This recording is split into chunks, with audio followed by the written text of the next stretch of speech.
There are two ways to lower blood pressure. Actually, I'm going to give you four as some bonuses in case you don't want to do the two. And this is of major concern because so many people have high blood pressure these days. I'm going to give you some examples of exactly what to do and how to go about it. Now, of course, you should always ask your doctor if these things are right for you. Maybe they're not. Maybe you shouldn't be doing these. That's why you should really be asking your own doctor rather than discovering these things on YouTube. But I'm going to show you in this video how and why you're probably not going to get this information freely, that you're going to have to search it out. I've been helping people for 29 years through natural methods, not through drugs. I don't give drugs. I tell people exactly what to do to try to get their body healthy. And one of the things that happens is a healthy body has normal blood pressure. So let's just dive into it. What's the first thing that you can do to lower your blood pressure naturally? The answer is it's diet. You have to alter your diet to manipulate your body's chemistry so that your blood pressure will go down. Now, there's a number of things that you can do, and I'm going to go in this video.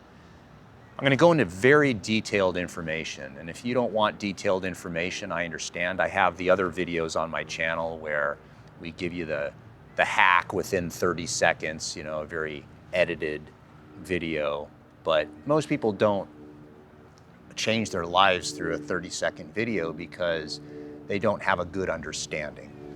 So what do you need to do? You need to start focusing firstly on protein and to make sure that you're getting enough protein. Now, how much protein should you get? Well, that's up for debate, isn't it? What you do, in a nutshell, is you figure out what your percent body fat is. And there's a number of ways to do that, calculators on the internet. It's not important that you get it down to 1/10%.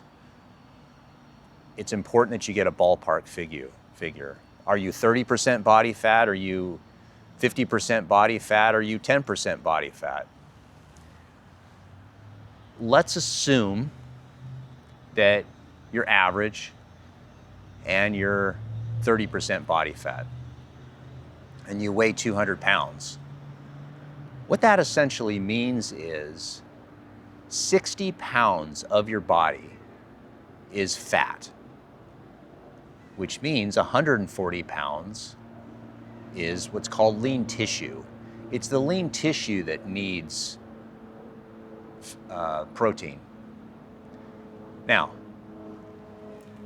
you're gonna do a 1/2 gram per lean tissue, which means if you weigh 200 pounds and you are 140 pounds of lean tissue, that means you need 70 grams of protein per day just to maintain your lean body tissue. The problem with the calculators that say, oh, you need X a number of grams of protein per body weight, it's not understanding that you are either 30% body fat, 50% body fat, or 10% body fat. A person with 10% body fat that's 200 pounds is going to need more protein than a person who's 50% body fat. Now, this will actually change, though. This number is not a static number. 50% or 1/2 gram per lean tissue, that's assuming that you don't do much, of which most people don't do much.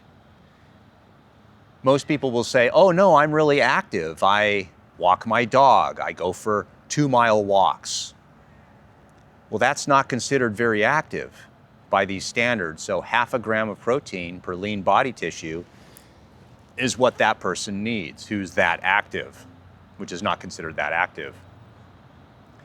If you are working out 4 to 5 times a week for an hour, then you are considered moderately active, and then you could bump it up to 0.7 grams of protein per lean body tissue.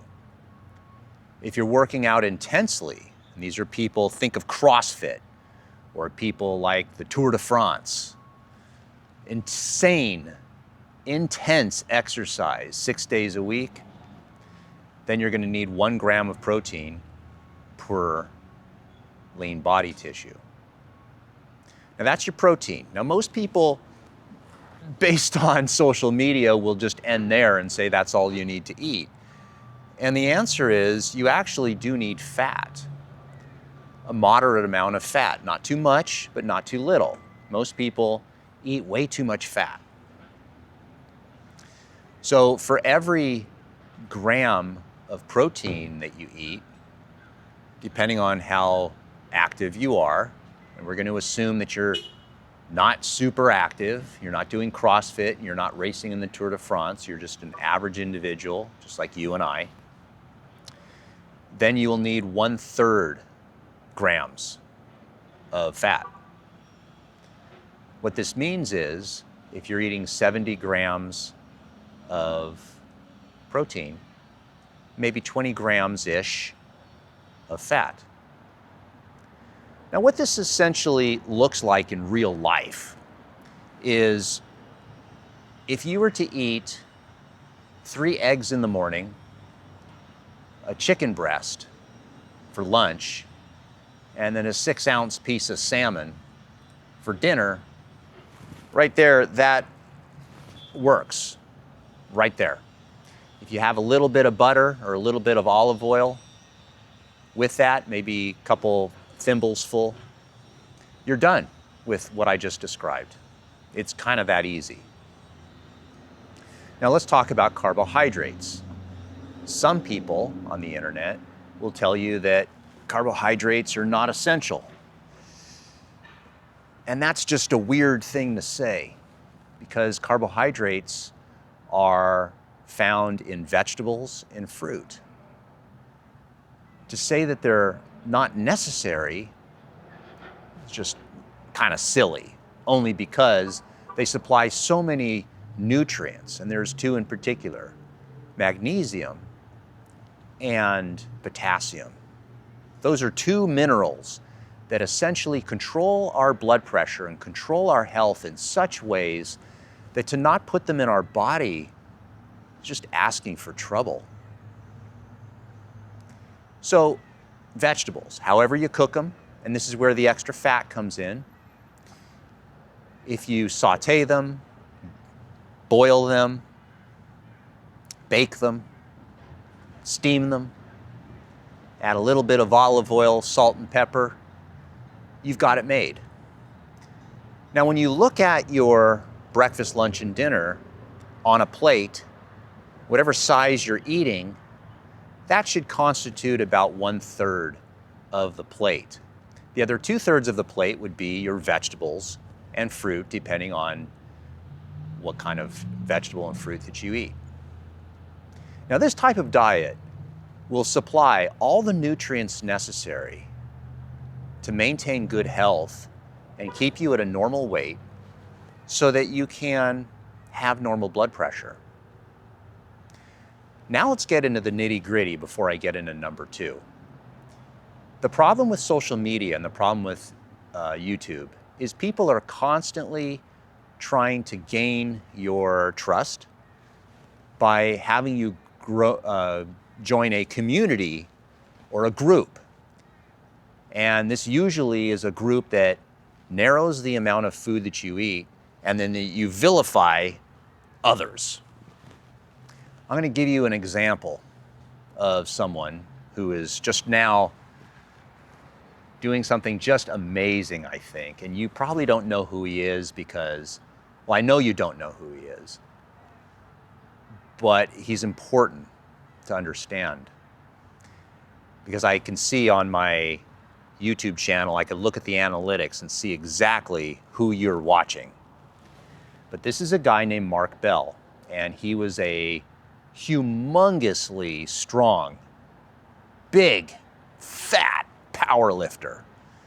And he admits that he never cared about what he looked like, he just wanted to lift more weight. He was a very successful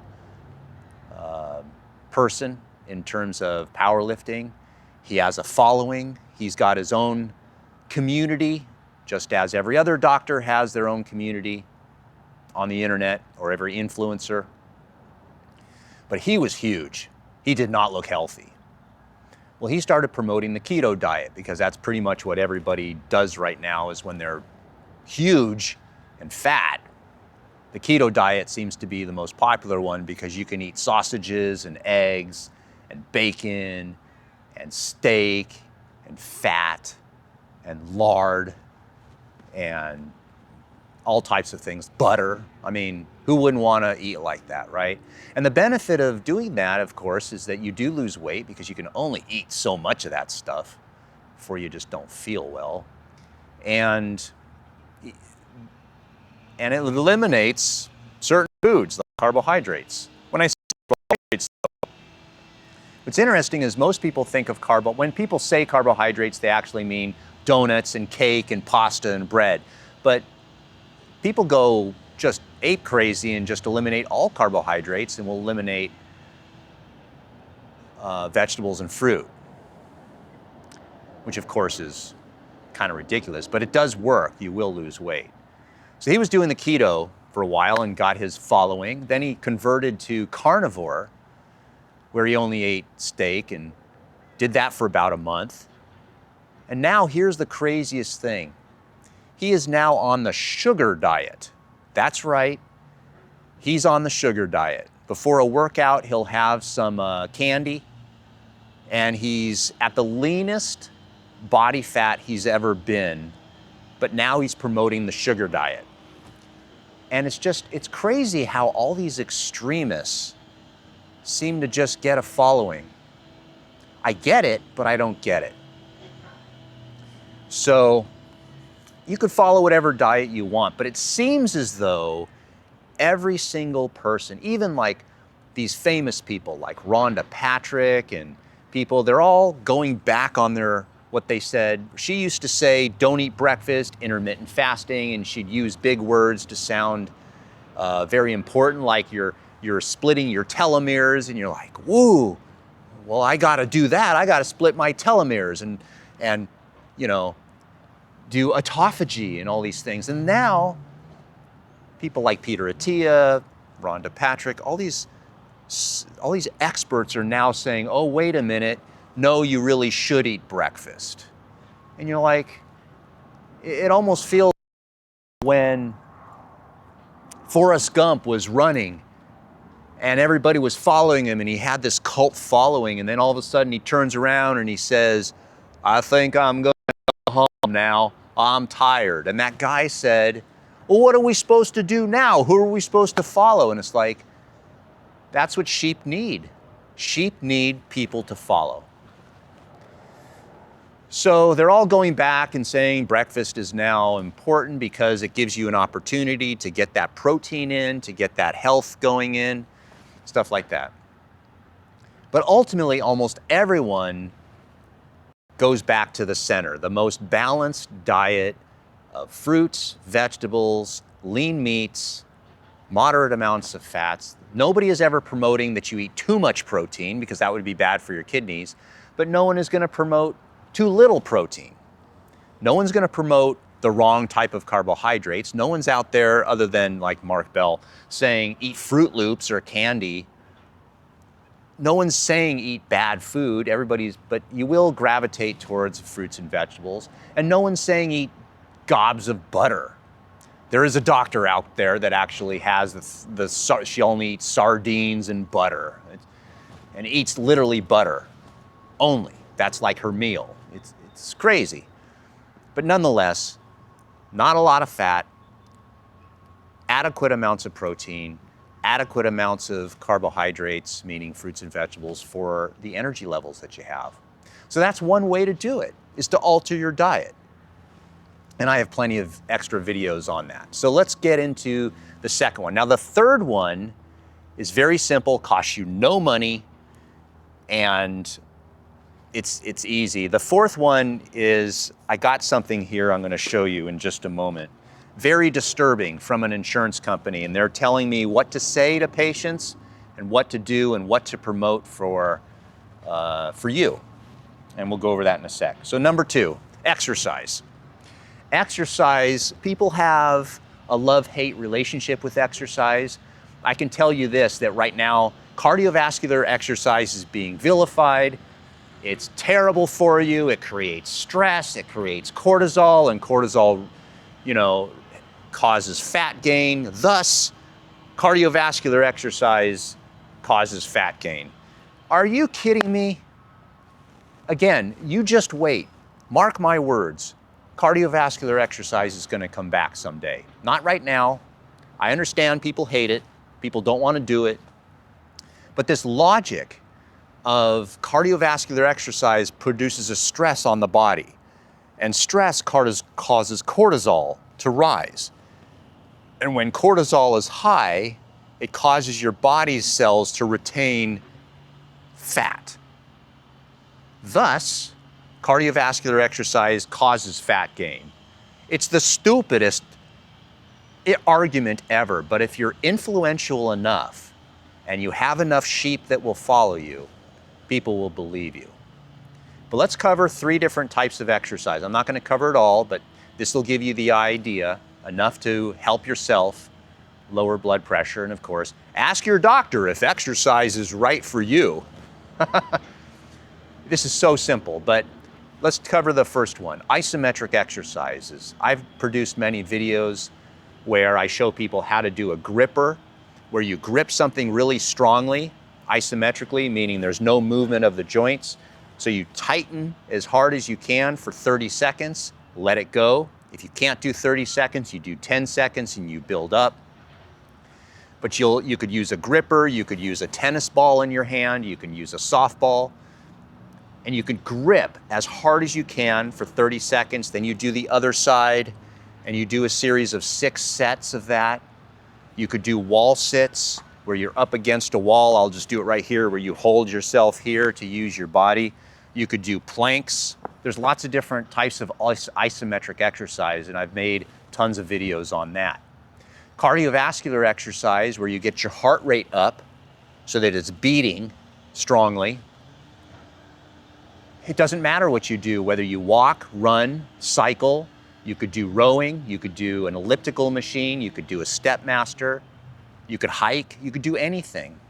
But what you want to do, and this is the key to getting the most benefit and the most bang for your buck, is to get your heart rate up to a certain level, and they call it zone 2 training, to sound scientific. But ultimately, if you're going and you're doing like this, and you're walking or exercising, and you're breathing heavy like I'm doing right now, but you can continue to talk, then you're at the right zone. This is very often 70% of your maximum heart rate if you use a heart rate monitor, if you have one of those Apple Watches. But if you're exercising and you're exercising so hard you can't breathe like I'm doing right now, then you're exercising too hard. If you can literally sing a song, then you're exercising too easy. So do cardiovascular exercise in such a way that you could do a couple sentences at a time, but you have to try to catch your breath. That's how you do it. There's also weightlifting. But the problem with weightlifting is, for most people, if they strain too hard and hold their breath, then they are not getting as much benefit. Your blood pressure can rise temporarily, and for people that have high blood pressure, it's considered the most dangerous of the 3 styles of exercise, because all you have to do is Google or use YouTube and do Valsalva maneuver. You could do powerlifting competitions where people are lifting heavy weights and fainting, so you don't want to do that. So if I were you, if you're really out of shape and you don't exercise at all, I'm not you, so ask your doctor if exercise is right for you. But we're talking about squeezing a tennis ball or a softball or a lacrosse ball. We're talking about doing wall sits. These are not strenuous exercises if you're in shape, but if you're not in shape, these can be difficult. Cardiovascular exercise, ask your doctor if rowing is right for you, if you're healthy enough. I'd hate to be in a situation where a doctor tells me, you're not healthy enough to even go for a walk. That would suck. But get into exercise. Number 3, this is the one that I think you'll be most interested in. But again, ask your doctor if breathing is right for you. The purple pill. This is something where, interestingly enough, stress causes a lot of high blood pressure. Stress will particularly elevate the first number of your blood pressure. Now, the first number is called your systolic number. This is the first number when they measure blood pressure that is the highest number. The second number is called the diastolic number. This is a number that is the lower number. So you're always going to have, let's say, 140 over 90. 140 is your systolic number. Now, the systolic number is most influenced by stress, emotional stress. And deep breathing exercises can play a major role. Now, whether you do meditation or just sitting here where I am today on a nice day in the shade, just talking to you, but breathing deeply can have an effect on your blood pressure very strongly, particularly the systolic number. And I want to show you something that's really interesting. That if you breathe in through your nose, now whether you breathe out through your nose or breathe out through your mouth, don't worry too much about that yet. But if you breathe in through your nose, it increases the amount of what's called nitric oxide. And nitric oxide is a gas that's built up into our blood vessels, by our blood vessels. And one of the effects that it has is it opens up and relaxes the blood vessels, thus lowering your blood pressure.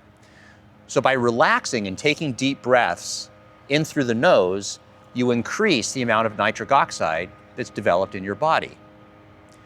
And another interesting thing is that if you breathe in through your nose and when you exhale, you close your mouth and exhale through your nose and hum, that further increases the amount of nitric oxide that your body will produce naturally, for free.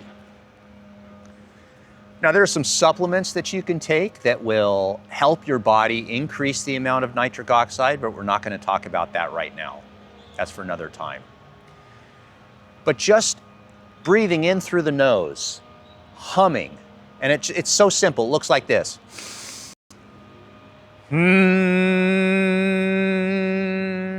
You just repeat that for maybe 5 minutes. Do it once a day. Do it twice a day. Whatever you feel comfortable doing. That will work. Now, let me show you something. And this is the 4th one, and this is disturbing. I'm going to come over to you here. Check this out. I got this today from Anthem. This is a major insurance company in California. I'm going to read this to you. This is very disturbing because this relates to the 4th thing that you could do if you want to lower your blood pressure, and that is just simply ignore all the other things and just take drugs. Now, this is the type of information that you get from myself, your doctor, everybody. This is spotlighting, leveraging statin therapy for diabetes. Now, I know I'm not talking about blood pressure here, we're talking about blood sugar, but your blood sugar plays a role in your blood pressure, so hang with me. Now, it's got the stats. You know, statins can lower LDL cholesterol by 39 points. It helps you decrease the heart disease by 13%. Talks about how most people are not taking statins, but they should. And then it's talking about understanding the SUPD quality measure. What the heck is that? Listen to what this says. And there's something disturbing after this as well. The statin use in patients with diabetes, that's what it means. Statin use in patients with diabetes is recognized as a quality star measure. Quality star. That's like being in school. You got a star for the day. By the Centers of Medicare and Medicaid Services. That's the That's the, if you're not in America, that's essentially our free healthcare system. It's not free, but that's our national healthcare system. So when people say, oh, United States doesn't have a national healthcare system, yes, it does. It's just for people over the age of 65 and people that are poor and people that have diabetes. I'm sorry, people that have disabilities. So they need to target patients between the ages of 40 to 75 with diabetes. And here's what it says: enhancing statin adherence. To improve adherence and health outcomes, consider these strategies. This is what it's telling the doctor to do. To use universal statin therapy for diabetics. In other words, this drug, it's called a statin, is going to lower your cholesterol, not your blood sugar, your cholesterol. Recommend statin therapy, and it lists the drugs that it wants you to use, for all diabetic patients ages 40 to 75 without considering their LDL levels. What? So there's a drug to reduce your LDL cholesterol, and for patients with diabetes, don't even look at their LDL, is basically what it's saying, regardless of their LDL status, whether it's good or bad. You're just universally going to give patients over the age of 40, between the ages of 40 and 75, statins. Okay. Did you hear what I just said? Okay. Then, here's the interesting thing. Education, engagement, and monitoring. Engage patients in understanding statins and dispel misconceptions about side effects. So whatever the side effects are, you are to dispel those misconceptions. Evidently, side effects are a misconception. Fascinating. Ensure adherence through regular follow-ups. Now get this, this is in the same sentence, and manage muscle-related side effects effectively. Oh my goodness. Doctor, you need to dispel the myths about statins. By the way, those are muscle-related pains, like people get pain in the muscles, muscle damage. That's the side effect of statins. What's a muscle? Your quadricep, your bicep, your heart. In the same sentence, you're going to need to manage those muscle-related damages.